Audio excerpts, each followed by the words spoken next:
Chit for chit comedy channel. Comedy news from Narada.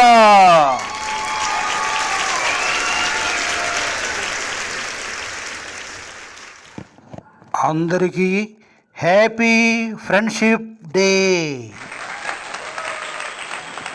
Comedy ఏమిటంటే a friend in need is a friend indeed. ఇదే comedy. అవసరానికి help చేద్దాం అనుకున్న అవకాశం లేకపోతే అతని మనసు బాధపడుతూ ఉంటే ఆయన్ని ఫ్రెండ్ కాదనేద్దామా? ఫ్రెండ్కి అవసరం అనవసరం అని ఉండదు. ఎప్పుడు అన్నిట్లోనూ తోడుగా ఉంటూ హితం కోరేవాడే స్నేహితుడు.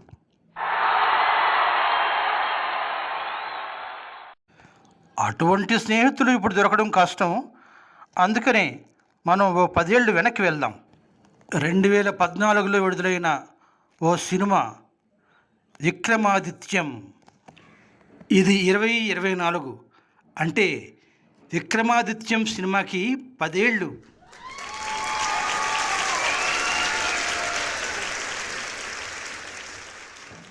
ఇప్పుడు ఈ సినిమా గురించి మనం ఎందుకు మాట్లాడుకుంటున్నామంటే ప్యూర్ ఫ్రెండ్షిప్ గురించి చెప్పిన సినిమా విక్రమాదిత్యం అని నా అభిప్రాయం. విక్రమ్ ఆదిత్య అనే 2 ఫ్రెండ్స్ ఒకేసారి పుడతారు. ఒకడు దొంగ కొడుకు, ఒకరు పోలీస్ కొడుకు. వారిద్దరూ శత్రువులుగా కనిపిస్తూ స్నేహితులుగా మసిలేవారు. మధ్యలో ఓ అమ్మాయి గురించి. ఒక అమ్మాయి, 2 అబ్బాయిలు. ఈ ముగ్గురు బాల్య స్నేహితులు. విక్రమ్ ఆదిత్యంలుగా గున్ని ముకుందన్, దుల్కర్ సల్మాన్. అమ్మాయిగా నమితా ప్రమోద్. ఈ చిత్రానికి దర్శకుడు లాల్ జోస్. విక్రమ్ తండ్రి పోలీస్ ఆఫీసర్, విలన్గా అనూప్ మేనన్. ఫ్రెండ్షిప్ని ఏ కోణంలోంచి ఎలా చూపించారు అన్నది మనం పరిశీలిద్దాం. విక్రమ్ పోలీస్ ఆఫీసర్ కొడుకు. ఏ ఇబ్బందులు లేవు, హ్యాపీగా ఉంటాడు. ఎస్ఐగా పాస్ అవ్వడమే ఆయన జీవిత ధ్యేయం. ఆదిత్య అది పూర్తిగా భిన్నమైన కథ. అతడు దొంగ కొడుకుగా గుర్తింపు పొందుతాడు.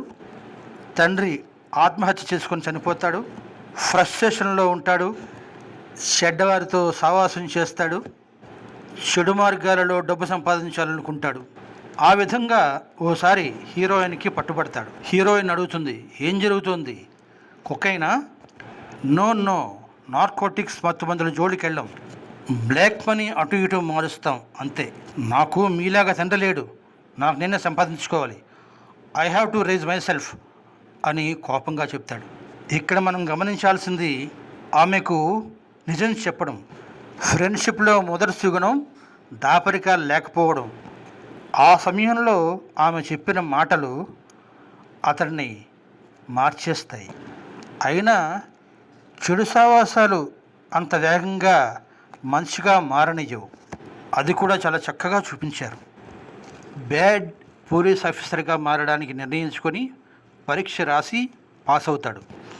ఇక్కడ దర్శకుడు, రచయిత చూపించిన టెక్నిక్ చాలా బాగుంటుంది. ఇంటర్వ్యూ లెటర్ ఇంటికి వచ్చిన కొడుకు చెప్పదు తల్లి. దాంతో అతడు పరీక్షకు హాజరు కాలేకపోతాడు. అతడు కృంగిపోతాడు. ఆత్మహత్య చేసుకుందామని ఇంటి నుంచి బయలుదేరుతాడు. ట్రైన్ నుంచి దూకేద్దాం అనుకునే టైంలో ఓ హస్తం అతన్ని వెనక్కి లాగుతుంది. అతడు మంచి స్నేహితుడు, పరహితం కోరేవాడు.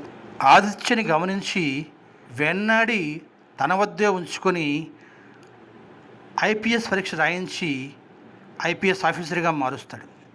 ఆ విధంగా చెడు సావాసాల వల్ల వచ్చే అనర్థాలు, మంచి సావాసం వల్ల వచ్చే ప్రయోజనాలు చక్కగా చూపిస్తారు. తన మిత్రుడు ఎస్ఐ పరీక్షకు పాస్ అవ్వడాన్ని విక్రమ్ అభినందిస్తాడు. ఒకసారి చిత్రంగా ఇద్దరూ చాలా దారుణమైన కొట్లాటకు దిగుతారు. అందులో విక్రమ్ గాయపడతాడు. దాన్ని తన తండ్రి సీరియస్గా తీసుకుంటాడు. తను గాయపడినందుకు తనకేమీ బాధగా లేదని, చిన్నప్పటి నుంచి మాకు ఈ కొట్లాటలు అలవాటేనని దీన్ని పెద్దది చేసి తమ స్నేహాన్ని విడదీయొద్దని విక్రమ్ తన తండ్రిని రిక్వెస్ట్ చేస్తాడు. ఎస్ఐ పరీక్ష రాసే రోజుకి విక్రమ్కి మసూచి తగులుతుంది. అందువల్ల పరీక్ష రాలేకపోతాడు. ఆ సమయంలో ఆదిత్య పరిగెట్టి ఇంటికెళ్ళి అతన్ని పట్టుకొని మోసుకెళ్ళి పరీక్షా కేంద్రంలో కూర్చోబెట్టి పరీక్ష రాయిస్తాడు. That is friendship. ఇందులో దర్శకుడు రచయిత చూపించిన మరో విషయం ఏమిటంటే డిగ్నిటీ ఆఫ్ లేబర్.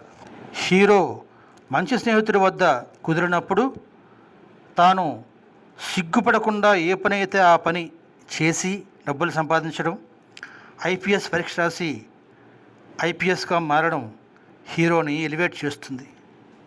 అది నేటి యూత్ ఆదర్శంగా తీసుకోవాలి. మరి కామెడీ ఏంటంటే ఫ్రెండ్షిప్ డే అని వాట్సాప్లు, ఫేస్బుక్లు, ఇన్స్టాలు అన్నీ పెద్ద పెద్ద మెసేజ్లతో నిండిపోయినాయి. ఆప్యాయంగా స్నేహితులను పలకరించుకునేవారు ఎంతమందో అది తక్కువైతే ఇదంతా డొల్లే కదా.